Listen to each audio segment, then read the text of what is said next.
Alors, parlons aujourd'hui du modèle atomique de Dalton. Donc, comme tout modèle, les modèles sont là pour nous aider à nous représenter les choses qu'on ne peut pas voir avec les yeux. Donc, le modèle atomique de Dalton n'est pas une exception à cette règle. Il nous aide, dans le fond, à concevoir de quoi est composée la matière. C'est par contre le tout premier modèle qui a été proposé pour se représenter l'atome. Il y en a eu d'autres par la suite. Il y en a plusieurs d'ailleurs. Celui qui nous intéresse aujourd'hui, c'est celui de Dalton, qui nous dit donc 4 énoncés, qui nous propose 4 énoncés. Les 3 premiers sont pour nous quelque chose de plus familier, étant donné qu'on en a traité dans les derniers cours, dans les dernières capsules. Par contre, l'énoncé 4 est nouveau pour nous. Les concepts qui sont mentionnés seront traités dans les prochaines capsules ou les prochains cours. Donc, regardons les énoncés un à la fois. Premièrement, on nous dit que la matière est composée de particules infiniment petites et indivisibles, appelées atomes. Donc, particules infiniment petites et indivisibles, qu'on appelle atomes. C'est dans le fond de la définition que nous étions fait de l'atome.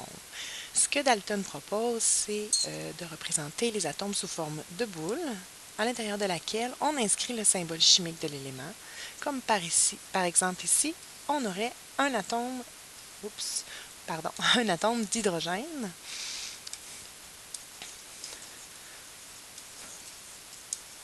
Donc, une boule avec le symbole H majuscule pour l'hydrogène. Ça nous fait un exemple. Tous les atomes, donc l'énoncé numéro 2 nous dit que tous les atomes d'un même élément sont identiques. Ils ont les mêmes propriétés et la même masse. Donc, même élément, même propriété, même masse. Alors qu'à l'inverse, l'énoncé 3 nous dit que les atomes d'éléments différents ont des propriétés différentes et des masses différentes. Donc, ce que ça dit, pour se faire un exemple de ça, allons voir le tableau périodique.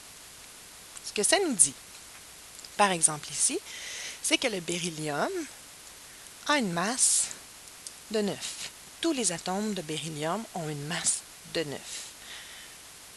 Tous les atomes de beryllium ont les mêmes propriétés. Donc, quand on parle de propriétés, on peut parler, exemple, de l'état physique à 25 degrés Celsius. On peut aussi se référer à l'utilité qu'on en fait, puisque l'utilité qu'on en fait réfère directement à ses propriétés. Donc, exemple ici, on utilise le beryllium, en fait, compose certaines pierres précieuses, va composer les bâtons de golf aussi, parce qu'il est élastique.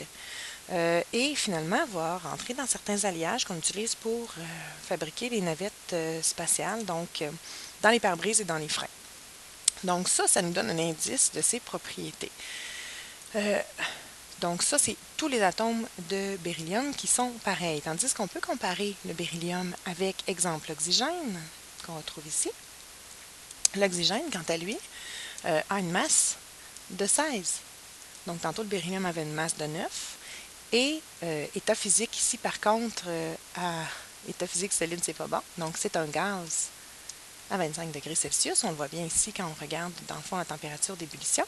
Donc, c'est un gaz à 25 degrés Celsius, contrairement au beryllium qui était solide. Et on peut comparer son utilité. Donc, il va alimenter le feu. On va l'utiliser aussi comme comburant en soudure. Et c'est un gaz respiratoire, on sait, là, qui est essentiel à la plupart des espèces vivantes.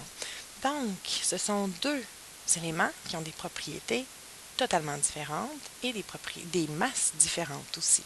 Par contre, tous les atomes de beryllium sont semblables, ont des masses et des propriétés semblables, et tous les atomes d'oxygène ont des masses et des propriétés semblables aussi. Donc, si on retourne à notre présentation, on peut aller voir le 4e énoncé de la théorie de Dalton, qui, lui, est un peu nouveau pour nous. Il va nous dire que dans les réactions chimiques, les atomes se combinent dans des rapports simples. Donc, par rapport simple, on entend simplement qu'il n'y a pas de fraction ou il n'y a pas de demi-atome. Donc, dans les réactions chimiques, les atomes se combinent en rapports simples pour former des composés que nous allons appeler molécules dans les prochains cours et prochaines capsules, qui sont dans le fond des groupes d'atomes qui sont liés ensemble par un lien chimique. Donc ça, ce sera développé plus loin. Voilà ce qui fait le tour pour la théorie ou le modèle atomique de Dalton.